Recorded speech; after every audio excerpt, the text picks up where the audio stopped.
TV के serial मन्नत में हो रहा है हाई वोल्टेज ड्रामा, जहां सभी घर वालों के सामने विशाखा की सच्चाई आ गई है और ये सच सामने लाने वाली कोई और नहीं बल्कि मन्नत ही है।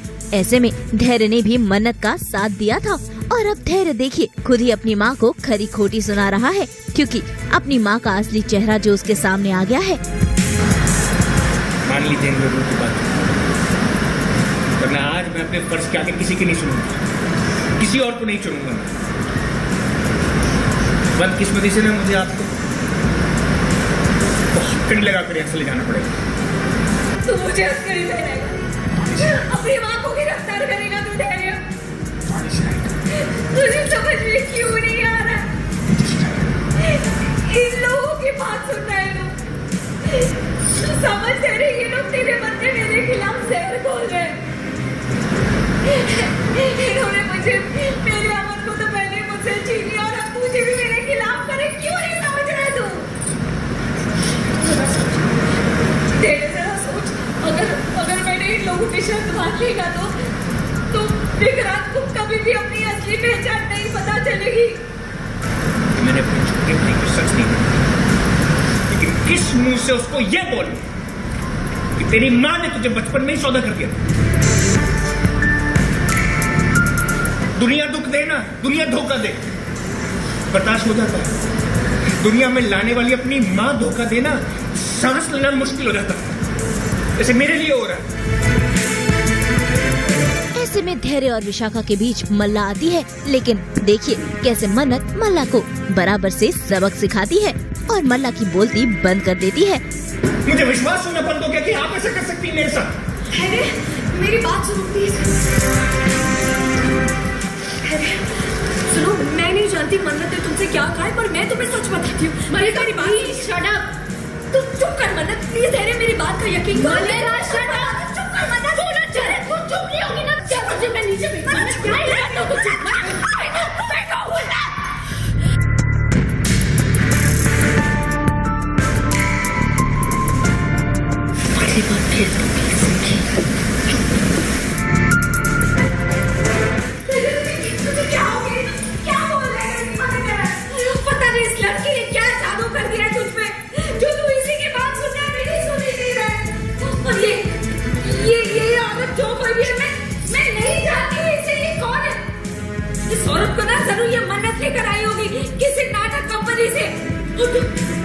तू इसकी बात पर भरोसा कर रहा है?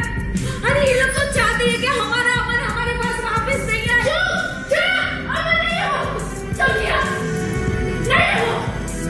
ऐसे में फूटता है विशाखा का गुस्सा और वो सारा इल्जाम मन्नत पर डालने लगती है। इतना ही नहीं, वो तो मन्नत पर कर देती है हमला। तभी वहाँ पर नीतू बनकर पहुँचती है मन्नत की रक्षक और विशाखा को थप्पड़ लगा देती है।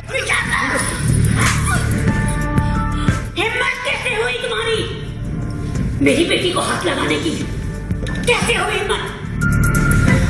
बहुत नौटंकी झेली मैंने, लेकिन खबरदार अगर मेरे पुत्र और मेरी बेटी को आंख उठाकर देखा ना तो पापा ने नहीं तो समझा ऐसा रूप देखोगी ना जो तुमने सपने में भी नहीं सोचा होगा। अब मुझे ना किसी बात का डर नहीं रहा है, किसी बात का। तुम जैसी चालबाज, धोखेबाज और लालची औरत को ना मैं अपना पुत्र कभी नहीं दूंगी। 100 जन्म भी ले लोगी ना तब भी नहीं दूंगी।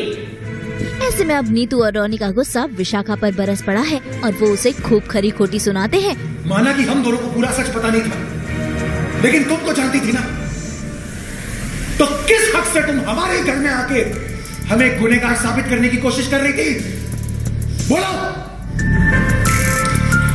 जानती हो, इतने सालों से हम दोनों घुट घुट के जी रहे हैं, इस गिल्ट में जी रहे हैं कि हमने तुम्हारे साथ गलत किया था, जबकि ऐसी बात नहीं थी कि मैंने एक बच्चे को उसकी माँ से अलग कर दिया।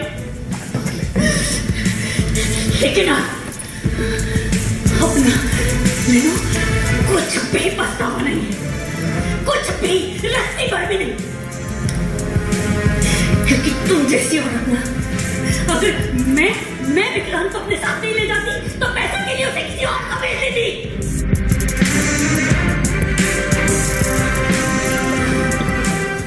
के साथ मैंने तुझे को क्यों नहीं लिया? क्यों तुझे छोड़ दिया इस विशाखा की? अगर आपके किसी भी शुभ चिंतन ने विक्रांत सर को सच बताने की कोशिश भी की तो इस बार जेल की सजा। तो भाई अब असली टास्क तो ये है कि सभी लोगों को मिलकर विक्रांत को सारा सच बताना है। अब देखना होगा इन सब पे विक्रांत कैसे रिएक्ट करता है, क्योंकि विशाखा की पोल तो खुल चुकी है।